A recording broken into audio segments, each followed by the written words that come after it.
अर्जुन आणि सायलीचा खेळ खल्लास. ठरलं तर मग मालिकेच्या पुढील भागात एक असा थरार उलगडतो जो प्रेक्षकांना अक्षरशः खुर्चीला खिळवून ठेवणार आहे. अर्जुन, सुभेदार आणि सायली यांच्या आयुष्यातला हा दिवस जणू काही शेवटचा ठरणार आहे याची चाहूल कुणालाही लागत नाही. सुभेदार व त्यांची पत्नी सायली सुभेदार यांच्या गाडीचा भीषण अपघात. सगळं काही नेहमीसारखंच दिसत असताना पडद्यामागे मात्र एक भयंकर कट रचला गेलेला असतो. नागराज शांतपणे महिपतला विचारतो, काम झालंय का? त्यावर महिपतच्या चेहऱ्यावर एक थंड स्मित उमटतं. तो म्हणतो, आज अर्जुन आणि सायलीचा शेवटचा दिवस असेल. हे ऐकताच वातावरणात एक वेगळाच ताण निर्माण होतो. दरम्यान अर्जुन आणि सायली हॉस्पिटलमधून बाहेर पडतात. दोघंही थोडे चिंतेत असले तरी एकमेकांच्या सोबतीने ते घरी परतण्याचा निर्णय घेतात. ते गाडीत बसतात आणि शांतपणे प्रवास सुरू करतात. पण त्यांना अजिबात कल्पना नसते की कुणीतरी त्यांच्या प्रत्येक हालचालीवर नजर ठेवून आहे. महिपतचा माणूस त्यांच्या मागावर असतो. अर्जुन सायलीची गाडी हॉस्पिटलमधून बाहेर पडताच तो लगेच फोन करून माहिती देतो. ते लोक बाहेर पडलेत आणि याच क्षणापासून सुरू होतो एक भयानक खेळ. रस्त्यावर पुढे एक मोठा ट्रक तयार उभा असतो. जणू काही तो फक्त याच क्षणाची वाट पाहत असतो.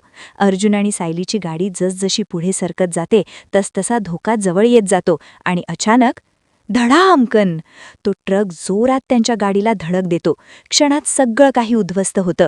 काचांचे तुकडे, धुराचे लोट आणि भीषण शांतता. हा अपघात इतका भयानक असतो की पाहणाऱ्यांच्याही अंगावर काटा येतो. इकडे घरात अश्विन सगळ्यांना टीव्हीवरची ब्रेकिंग न्यूज दाखवतो. अर्जुन आणि सायलीच्या गाडीचा भीषण अपघात आणि या अपघातात दोघांचाही मृत्यू. हे ऐकताच घरातील प्रत्येकजण हादरून जातो. कुणालाच विश्वास बसत नाही. दुःखाचा डोंगर कोसळतो. पण या सगळ्या गोंधळात एक व्यक्ती मात्र आनंदी असते, प्रिया. तिच्या चेहऱ्यावर समाधान दिसतं. ती मनातल्या मनात म्हणते, शेवटी एकदाच संपलं सगळं. अर्जुन आणि सायली कायमचे संपले. ही कथा ज्या टप्प्यावर येऊन पोहोचते तिथून पुढे प्रत्येक क्षण प्रेक्षकांच्या हृदयाचे ठोके वाढवणारा आहे. हा फक्त एक अपघात नाही, तर एका खोलवर रचलेल्या कटाचा परमोच्च बिंदू आहे. आणि याच ठिकाणी मालिकेचं खरं थरारक रूप आपल्यासमोर उलगडतं. सुरुवातच इतकी शांत, इतकी साधी वाटते की कुणालाही पुढे काय होणार आहे याचा अंदाज येत नाही. अर्जुन आणि सायली ही जोडी आधीपासूनच अनेक संकटांमधून बाहेर आलेली असते. त्यांच्या नात्यातील विश्वास, प्रेम आणि एकमेकांवरचा आधार हा प्रेक्षकांसाठी आशेचा किरण असतो. पण याच शांततेच्या पडद्यामागे काहीतरी खूप मोठं, खूप भयानक घडत असतं हे आपल्याला हळूहळू जाणवतं. नागराज आणि महिपत यांच्यातला संवाद हा या सगळ्या प्रसंगाचा टर्निंग पॉइंट आहे. काम झालंय का? हा प्रश्न साधा वाटला तरी त्यात दडलेली थंडी अंगावर काटा आणणारी आहे. महिपतचं ते थंड स्मित, तो चेहरा जणू काही माणुसकीपासून खूप दूर गेलेला. हे सगळं पाहताना प्रेक्षकांना स्पष्ट जाणवतं की आता काहीतरी भयंकर घडणार आहे. आज अर्जुन आणि सायलीचा शेवटचा दिवस असेल. हे वाक्य फक्त संवाद नाही, तो एक निर्णय आहे, एक निकाल आहे जो कुणाच्याही आयुष्याला एका क्षणात संपवू शकतो. दरम्यान अर्जुन आणि सायली हॉस्पिटलमधून बाहेर पडतात. हा सीन खूप सूक्ष्म आहे. दोघेही थोडे चिंताग्रस्त आहेत, पण एकमेकांच्या सोबतीनं ते स्वतःला सावरतात. त्यांच्या नजरेत एकमेकांबद्दलचा विश्वास दिसतो. प्रेक्षक म्हणून आपणही थोडं रिलॅक्स होतो. कदाचित सगळं ठीक होईल अशी आशा निर्माण होते. पण हीच ती क्षणिक शांतता आहे जी पुढच्या वादळाची चाहूल देते.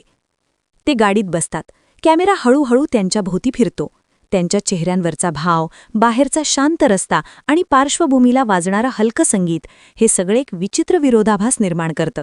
कारण प्रेक्षकांना माहीत असतं की धोका जवळ आहे, पण त्या दोघांना अजूनही काहीच कल्पने नसते.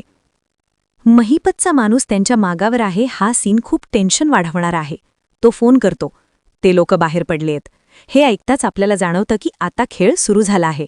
ही फक्त पाठलागाची गोष्ट नाही, तर एक आखलेली योजना आहे जिथे प्रत्येक हालचाल आधीच ठरलेली आहे. रस्त्यावर उभा असलेला ट्रक हा सीन तर अक्षरशः श्वास रोखून ठेवणारा आहे. तो ट्रक जणू एखाद्या शिकाऱ्यासारखा वाटतो जो आपल्या शिकारीची वाट पाहतो आहे. अर्जुन आणि सायलीची गाडी जसजशी पुढे जाते तसतसा कॅमेरा ट्रककडे कट होतो. हा एडिटिंगचा वापर खूप प्रभावी आहे. दोघांचाही मृत्यू हे ऐकून घरातील प्रत्येक व्यक्तीचा चेहरा बदलतो. कुणाच्या डोळ्यात अश्रू, कुणाच्या चेहऱ्यावर अविश्वास. हा सीन खूप रिअल वाटतो. इथे लेखकांनी एक महत्त्वाची गोष्ट दाखवली आहे. अपघात फक्त 2 लोकांना नाही, तर त्यांच्या संपूर्ण कुटुंबाला हादरवतो. दुःखाचा तो डोंगर प्रत्येकावर वेगळ्या प्रकारे कोसळतो. हा सीन प्रेक्षकांच्या मनाला भिडतो कारण तो खूप वास्तववादी आहे. पण या सगळ्या गोंधळात एक वेगळीच छटा दिसते. प्रिया. तिच्या चेहऱ्यावरचं समाधान, तिच्या डोळ्यांमधली थंड चमक हे सगळं पाहून अंगावर काटा येतो. शेवटी संपलं सगळं. हे तिचं मनोगत तिच्या व्यक्तिरेखेचं खरं रूप दाखवतं. प्रिया ही फक्त एक विलन नाही, ती एक अशी व्यक्तिरेखा आहे जी सूद, ईर्ष्या आणि महत्वाकांक्षा यांचं मिश्रण आहे.